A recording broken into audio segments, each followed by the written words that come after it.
Hello दोस्तों, तो आइए आज हम देखते हैं इंडियन जियोग्राफी के बारे में कि इंडियन जियोग्राफी में कहाँ पे पहाड़ है, कहाँ पे पर्वत है, कहाँ पे जैसे हिमालय पर्वत है और कहाँ पे मैदान है, कहाँ पे पठार है, कहाँ पे तटीय क्षेत्र है। इन सबों के बारे में आज हम जानेंगे। लेकिन फिलहाल में अभी हम हिमालय पर्वत के बारे में जानेंगे कि हिमालय पर्वत को कितने भागों में बांट दिया गया। इसके पहले इनके बारे में आज हम जान लेते हैं, उसके बाद मैदान और पर्वत और पठार जो भी पढ़ना होगा। पहले हिमालय पर्वत के बारे में पढ़ लेते हैं। देखिए, हिमालय पर्वत को 4 श्रेणियों में बांट दिया गया। देखिए, इसको 4 श्रेणियों में इसको बांट दिया गया।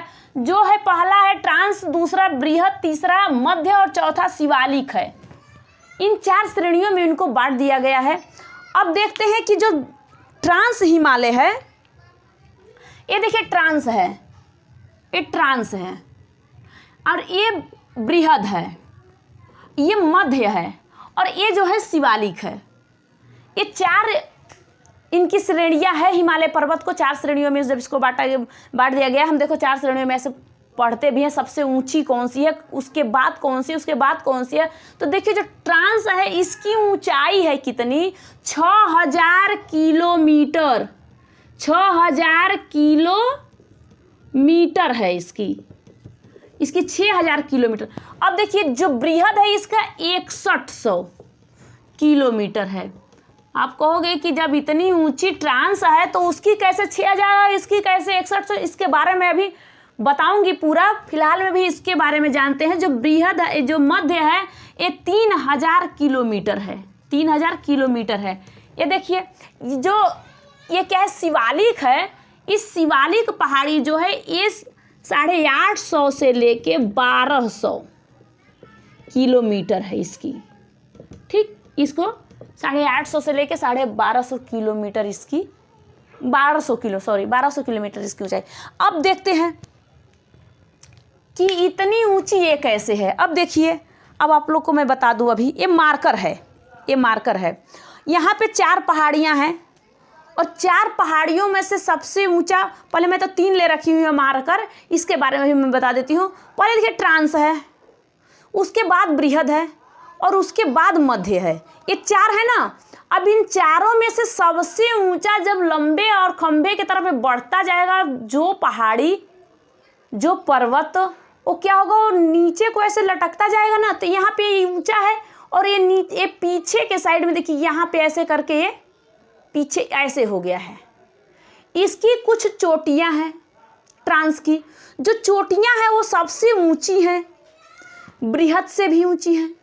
अब देखिए कैसे हैं, पहले इसके बारे में देखते हैं। जब ये पीछे हो गया तो इनकी जो चोटियां निकली हैं, तो कहीं छोटी कहीं बड़ी, कहीं छोटी कहीं बड़ी। तो हम चोटियों के बारे में, ये अगर पर्वत होता, ऊंचा होता, तो इसी को पहले कहते हैं 6100, लेकिन नहीं, ये 6000 है।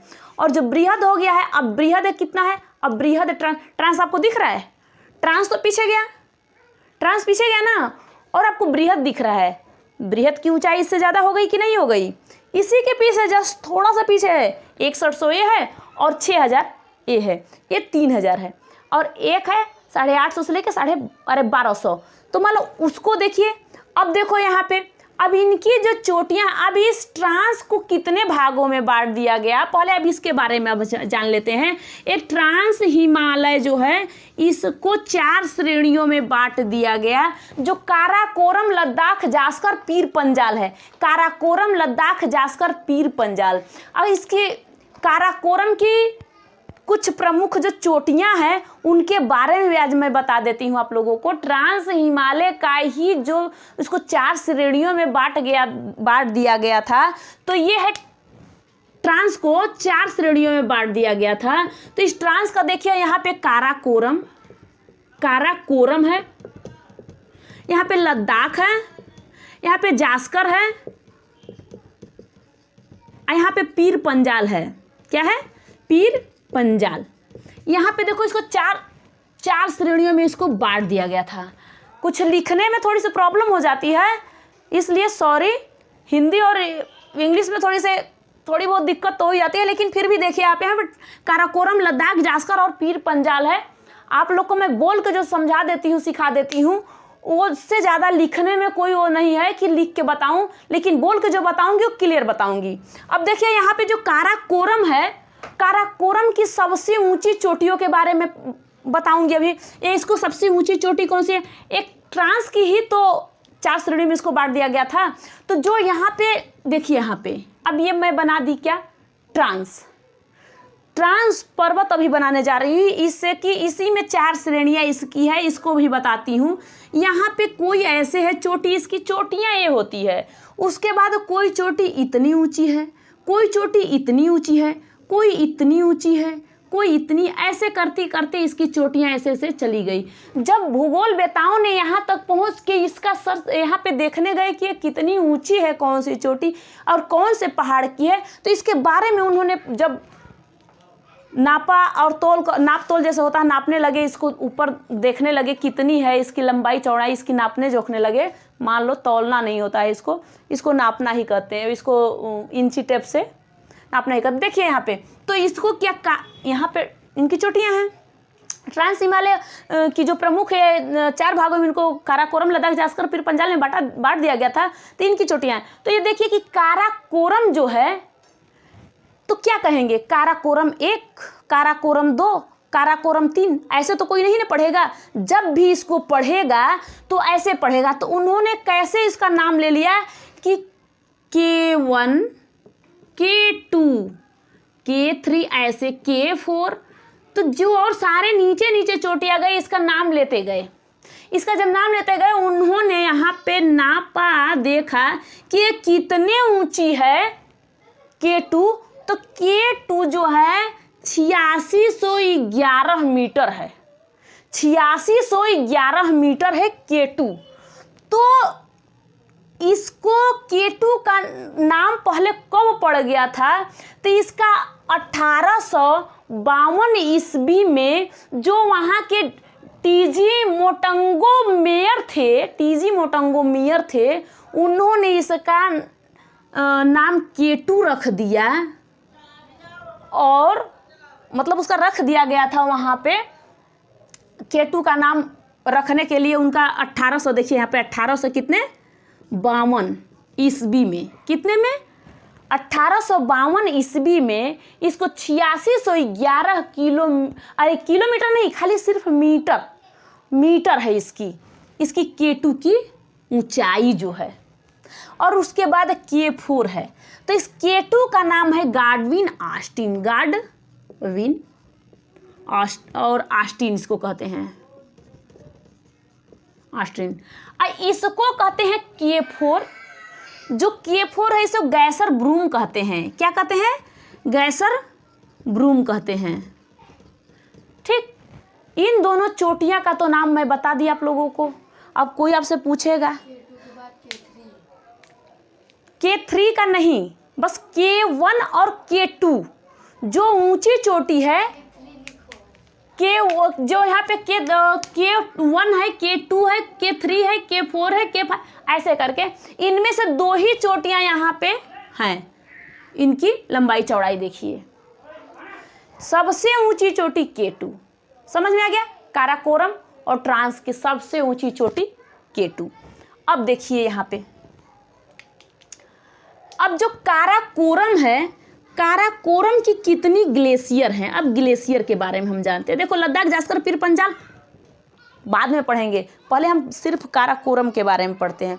जो काराकोरम है इसकी ग्लेशियर 4 हैं, सियाचिन, हिस्पर, बाल्टोरो और बियाफो। सियाचिन, हिस्पर, बाल्टोरो, बियाफो, इसकी 4 ग्लेशियर हैं। जो यहाँ पे जम्मू कश्मीर में जो इस साइड में सबसे ऊपर साइड में यहाँ पे जो है, यहाँ पे ग्लेशियर सियाचिन का ग्लेशियर है। क्या है, सियाचिन का यहाँ पे ग्लेशियर है। और यहीं पे अपने भारत के सैनिक जब यहाँ पे लड़ाई करने यहाँ पे अपने जाते हैं, यहीं के कौन से सन में, तो इसको यहाँ पे जब यहाँ पे गए थे लोग इतना 1884 में, 1884 में ऐसे ही कुछ। तो यहाँ पे जब यहाँ पे लड़ाई हुई थी, उस समय की लड़ाई हुई थी, तो यहाँ पे देखो कितनी ठंडी ज़्यादा होती है। कहाँ पे, सियाचिन के ग्लेशियर पे उसका टेम्परेचर बहुत क्या होता है, यहाँ पे इसकी बहुत ठंडी होती है, बहुत ठंडी होती है, लो, एकदम लो पोजीशन होता है। ये सियाचिन है, तो सियाचिन और उसके बाद हिस्पर, बाल्टोरो, बियाफो, ये 4 ग्लेशियर हैं इस काराकोरम का। इस काराकोरम का 4 ग्लेशियर है, ठीक। इसका ऊंची चोटी K2 K4 है, गार्डविन, ऑस्टिन और गैसर ब्रूम है। इसकी इतनी आप लोग को मैं बता दी। और उसके बाद में आप अब जो बृहद है बता दी कि तूने कैसे इसको, मतलब कितने किलोमीटर ये है, कितने किलो, कैसे वो पीछे हो गया ट्रांस, उसकी चोटियाँ कैसे निकल गई, इन सबों के भारत में इतना। देखियो अब मैं बता रही थी आप लोगों को कि पहाड़, मैदानी जो भाग है यहाँ पे, और यहाँ पे पठारी भाग है, यहाँ पे तटीय है, इन सबों के बारे में तो मैं आप लोग को पढ़ाऊंगी। लेकिन फिलहाल में अभी सब सिर्फ काराकोरम के बारे में, जो ट्रांस है, ट्रांस के बारे में आप लोग को मैं क्लियर कर दी। ट्रांस को पार हिमालय कहते हैं। अब पार हिमालय क्यों कहते हैं, इसको पार हिमालय क्यों कहते हैं? देखिए जब मैं आपको भी बताई थी ना कि यहाँ से इस पार हो गया है, बृहद से इस पार चला गया है, इसे पार हिमालय कहते हैं।